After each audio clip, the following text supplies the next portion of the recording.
मोदी सरकारवर टीका करताना त्याने असे अनेक खोटे नरेटिव्ह तयार केलेले आहेत। शेतकरी आंदोलनातील त्याने शेतकऱ्याच्या झालेल्या मृत्यूचं भांडवल कसं केलं हे सगळ्यांना ठाऊकच आहे। आता असा मोदींचा घनघोर विरोधक असलेला राजदीप एका मुलाखतीत मात्र नरेंद्र मोदींच्या स्वभावाची तारीफ करतो।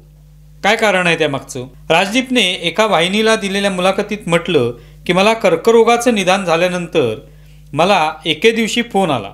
तो फोन मी उचलला तर पंतप्रधान कार्यालयातून तो फोन आला होता आणि मोदी तुमच्याशी बोलू इच्छितात असं मला सांगण्यात आलं। मला आश्चर्य वाटलं, पण मी बोललो।